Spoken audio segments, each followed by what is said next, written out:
work is not the end all for anyone. It shouldn't be. So, people have lives outside of work, and I think showing interest in that is how human beings over time have become who we are as humans, and that's what separates us from other animals that don't have that social behavior. So I think the workplace would be a natural place to continue to cultivate that. Welcome to Grow Think Tank. This is the one and only place where you will get insight from the founders and the CEOs of the fastest growing privately held companies.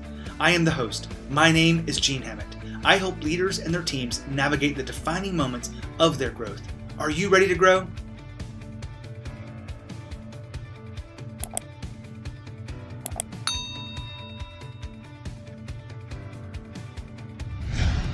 As leaders, we're responsible for creating connection amongst all of the people that work in our company to create meaningful work for them and creating an opportunity for growth.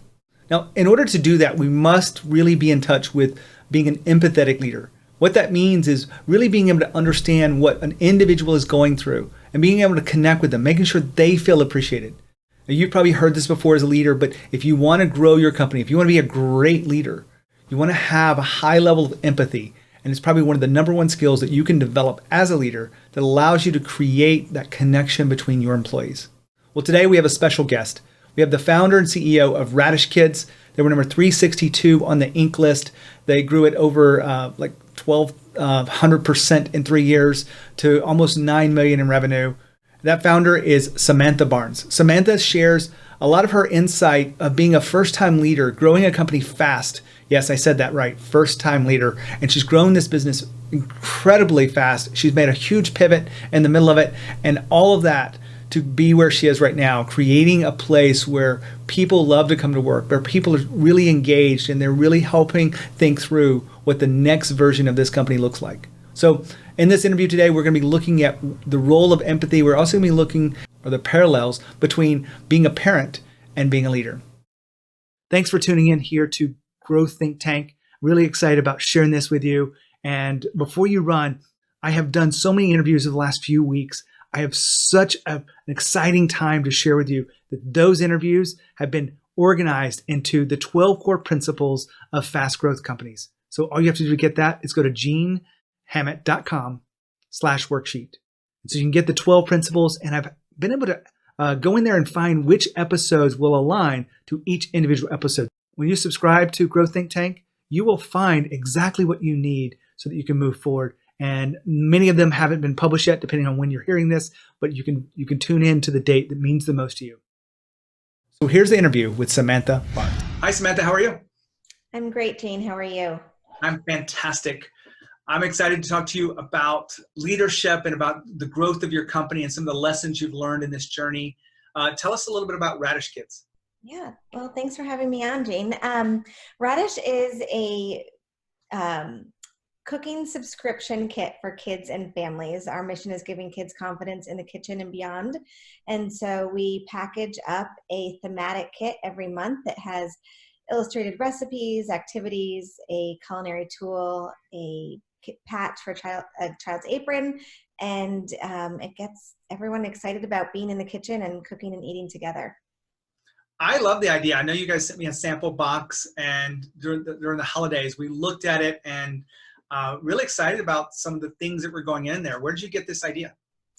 So my background is in education. I was teaching middle school social studies for many years and started teaching cooking on the side to my students. They were kids who were watching the Food Network at night and super excited about food, but never had the opportunity to actually cook themselves. So started teaching them after school, and within a year I was doing birthday parties, driving all across Los Angeles, teaching classes, and decided to really make the leap for this full time and started a business that was a mobile cooking school. We offered camps in about 6 different locations throughout the city.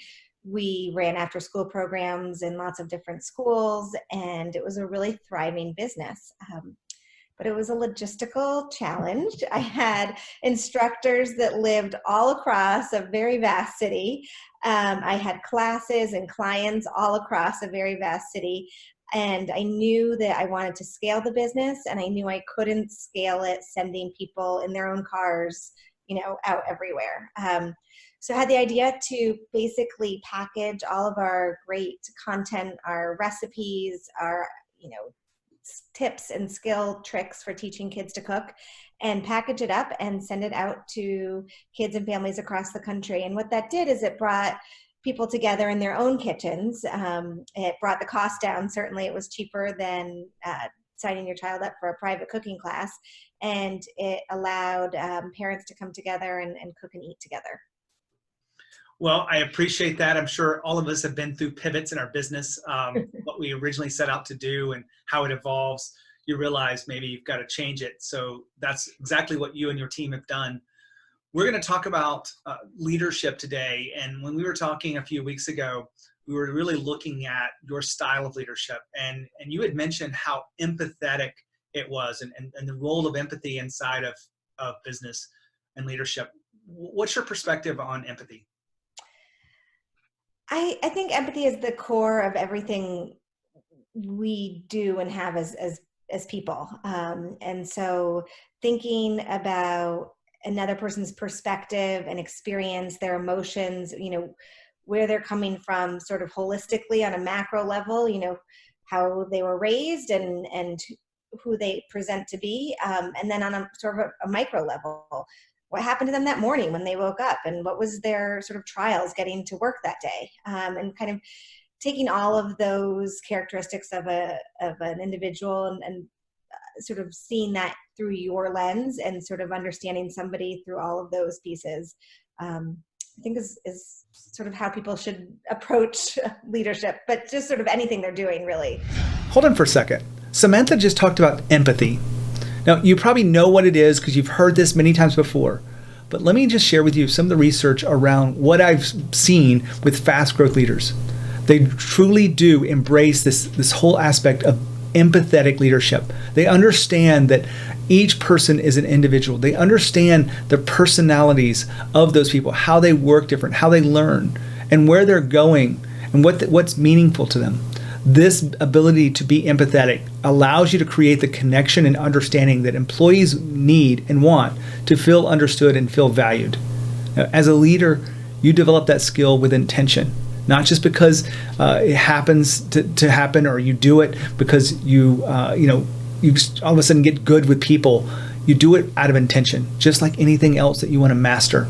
So make sure you're an intentional, empathetic leader. Now back to the interview. A lot of leaders take the approach that, I'm paying you to get this work done. I really just want you to just do the work, man. What's your take on that? I don't think I've ever thought that once in my life.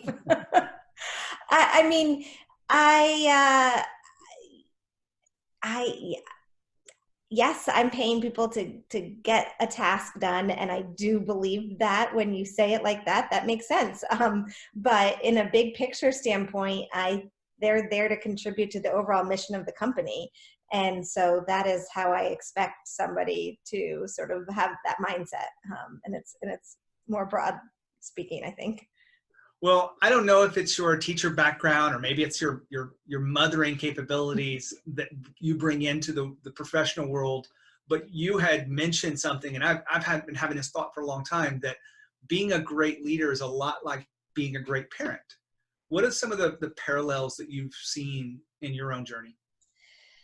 Yeah, I think about this often, and sort of there's so much overlap between parenting or motherhood and leadership. And it's small things like, being a quick thinker and being good at scheduling lots of different things and knowing, all the different things that are cooking in a kitchen at the same time. And I use that sort of metaphorically, but knowing where everything is and what everything that's happening, all the big puzzle pieces at once and how they fit together. I think that's very much what a parent does in a child's life, and then also what a leader does. But I think it's also when it comes down to values. We talked about empathy, but also reflection. I think a lot about who I am as a parent, and am am I parenting the way I want to, how it's affecting me, how it's affecting my children, my world, my family. And I reflect a lot at work. What is my role at work? And I'm constantly sort of evaluating that. I think leaders and CEOs, they don't have a task list. Like you talked about paying somebody to come in and do a task. I don't have that task list, right? I have to kind of invent that every day or sort of quarterly or annually. And that's, there is no roadmap with parenting either. Just like there's no roadmap as a leader. You're figuring things out as you go. So you're exploring, you're taking risks, you're trying new things. These are things sort of I expect from my children and my parent, my family. I think flexibility is a big thing. It's something we talk about a lot in our family. I talk a lot about it with my daughter in particular. Being willing to change my attitude or my thinking based on different situations. And that's a hard one, I think, for adults. I have these expectations that my daughter's going to become more flexible, but that's hard for adults and leaders as well. Things don't always go as they seem at home or at work. And let's look at the aspect of, I don't know, how many children do you have? How many children do you have, Samantha? I have 2 children. My daughter's almost 10 and my son is 7. So I only have one son, but I know that in life, everyone is individual, right? The children are going to have different personalities. They're going to have different kind of expectations around this experience of childhood and parenting. But at work too, we have to learn to treat each person as an individual, not as a group of people on a team. Yeah. When you think about that in leadership, how important is that for the growth of the company? I first want to say that the most powerful parenting advice that I ever heard was parent the child that you have and not the child that you thought you would have. And I think about that a lot because I think we all think we know how we're going to be as parents before we're parents, and then we become parents and we're like, oh, this is a little bit different, or my kid is a little bit different, or this isn't going as well. So I think your question right there was, go back for just a moment. Really about treating each yes. person as an individual inside leadership. And yes, exactly why I stated that, because you do have to recognize every person on your team, what their strengths are, what their weaknesses are, who they are, getting to know who they are, just like you would get to know your own kids. You don't treat, I always say, I don't treat my kids the exact same way. And that is a really hard thing for them sometimes. Oh, she got that and he got that, and that's not fair. And she got to do this. And I'm like, you're not the same people. And I think that really applies to the workplace too, because everybody does have different needs on a team, and you have to sort of learn who they are, figure out what makes them tick, what makes them think, how they grow, and sort of draw that out of them, and definitely respect and treat them for who they are as individuals, and like you said, not as a cohesive collaborative team, although that's important. How people work together, knowing how they are as individuals is key. Now hold on for a second. Samantha just talked about getting to know your employees. If you've ever thought about, why you need to get to know them at a personal level, let me share with you one big example. When you want your employees to stay, you want your retention numbers to be higher, you want them to feel connected to you as a leader. The research shows that people don't leave jobs, they leave managers. And so you want to make sure they feel that connection. And what you want to do is have what I call the stay conversation. I've shared this before on the show. I'll give you the framework behind it. But what it means is you want to take time to talk about what's going on in their personal lives. You want to take time and talk about, their kids, what sports they're doing, or where they are in their education level, or even some of the challenges they may have. You want to take notes about that. The reason you take notes is so that you can be reminded the next time you see them, specifically by name, and you can show that you really do care. Now, this is not something you're doing for show. You're doing it because you actually do care, I hope. But actually having the skills behind it will actually give you a chance to build that connection and really take those personal conversations in a place where the employees feel more connected. If you want the full stay conversation framework, just go to genehammett.com/stay, and it'll give you the pieces to having a stay conversation that will allow you to connect at a deeper level with your employees and increase your retention. Just go to genehammett.com/stay, and you can sign up and get it absolutely free. Back to the interview. When you think about the growth of the company and you've got about 15 employees, what have been some of the most critical factors of you personally as a leader that you've had to, really learn?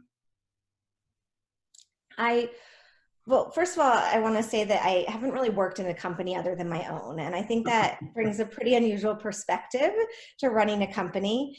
I had a job, my first job out of college, a long time ago, was very brief before I became a full-time teacher. And that job, I was setting up an office. I was actually the only person in my office. So that really doesn't apply. And as a teacher, it's a very different kind of corporation. I spent my time with kids. I didn't really have a lot of adult interactions.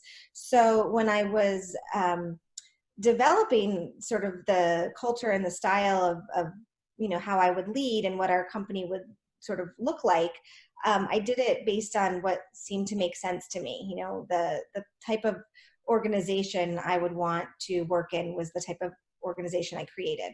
And I didn't have that strong corporate background of, oh, this is how leaders lead, or this is how you have meetings, or this is how you have evaluations. I didn't know any of that. So when I think about the way our company has grown, I think what I've garnered from everyone is a great deal of respect, and people really believe that they are there contributing to the overall mission of our organization. And so I think no matter what role they have, that person knows that they are a strong contributor, and that has really brought our organization close together. We are a very tight-knit company, and I think that everyone feels like their contributions support the overall growth, and that has really allowed us to grow. We have a really strong retention rate. So I often, get to know somebody, hire them for one role, and then I'm like, nope, just kidding. We're moving you here. Or in many situations, I've hired somebody before I knew the role, because I knew that they were going to be a great contributor. And in fact, my very first hire, I had not really started the company yet and definitely didn't know what she was doing. And I was giving a job reference for her on the phone. I hung up a 60-minute call, hung up the phone and thought, well, that's silly. I just talked about how great she was for an hour. I'm going to hire her. And I really didn't know what she'd be doing at that time. And she's now our head of operations and still, 5 feet away from me on a desk. So I think all that has really contributed to our growth and success. Well, this whole aspect of empathy, I know we talked about this, but leaders kind of think they've got it, but we really weren't taught this in school. We're taught, of course, reading and writing and a lot of the things that we get tested on, but there's a lot of things that are missing that I think you bring into your leadership that has impacted the growth. So when you think about empathy, how do you ensure that you stay tuned in to those employees? So sometimes it's just small conversations, getting to know somebody and how they feel comfortable. So some people are really public people, and they come in and on a Monday and they're like, over the weekend, these are the things I did. And you kind of know who they are just sort of by default. And then some other people, you have to talk to them more, and you have to kind of understand, well, tell me, what was it like at your high school, or whatever it might be. Maybe you have to go back 30 years to try to understand who they are and what their experience has been and how that might contribute to the work that they're producing. And when you're working with somebody, try to understand that. So there's been situations where I've learned just by observation that a particular colleague might have a different working style than is necessarily compatible with me. And I realize, we're having all these meetings, and these meetings are all verbal, and they are not a verbal learner. They need to see things written down, and I'm going to take some notes during our meeting, and I'm going to give it to them at the end, and this is going to allow them to process that and read it, because they need to see things visually as opposed to just hearing them in a conversation. And then sure enough, the the output started to change because they were now able to process it their own way. And so I think just those little kinds of things, I mean, I don't know, that just, I don't know if that's a perfect example of empathy, but to me, it's getting to know somebody and their perspective and how they feel. I think empathy gets a bad rap of being this like fluffy word of, feelings, and maybe then it becomes a feminine word, but I don't think it needs to be. And I think, as you said, part of the problem is empathy is something that we need to learn. It is not an innate skill, and so you need to learn it at some point in your life in order to be able to practice it. I want to kind of put a spotlight on something before we wrap up here. You've talked a lot about personal, getting to understand the personal side of employees. And I've said this too, because I feel like as leaders, it connects them to the work. Yeah. You think about this, and other leaders may go, you know what, I don't really need to know their personal lives. I don't need to know what their high school was like. Why have you felt like that has been important to building the team that you want that is growing as fast as you are?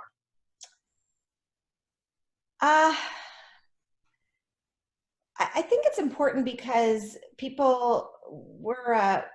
humans are social people, and we make connections. Like you just said, you feel connected to your work. Well, you feel connected to your colleagues, and it becomes a place that you're excited to come to work every day because you have that connection. And I don't think of it as a personal kind of thing. Like, you don't have to be best buddies with everyone you're working with. That's not what I'm advocating for, is making best friendships. I think that's great when people and colleagues are close and have those relationships. I don't think that's required. I think people are social human beings. And so understanding, who they are outside of work, work is not the end all for anyone. It shouldn't be. So, people have lives outside of work. And I think showing interest in that is how human beings over time have become who we are as humans. And that's what separates us from other animals that don't have that social behavior. So I think the workplace would be a natural place to continue to cultivate that. Samantha, thank you for sharing your insights. I'm really impressed with what Raddish Kids has done, the impact, the pivot you made without previous work experience. Your business is probably much more than it was last year when it made the Inc. list. You were almost 9 million in revenue. So thanks for being here on the Growth Think Tank show and sharing your wisdom. Thank you so much for having me. What a great interview. I love being able to talk to these new leaders that are really driving something big, making a big impact in the world. And Samantha is a perfect example of that. She didn't have much experience coming out of being a middle school teacher, but she's created demand. She's created a place where people love to come to work. So what could you learn from this episode? I think you can learn about the power of connecting personally with those individuals, seeing people as individuals, and learning to use your empathy skills and develop them to become a great leader. I love sharing these interviews with you. If you are facing a specific challenge or defining moment in your own leadership, make sure you reach out to me, gene@genehammett.com, and I'd love to connect with you about what you're doing and where you're going next. As always, lead with courage. We'll see you next time.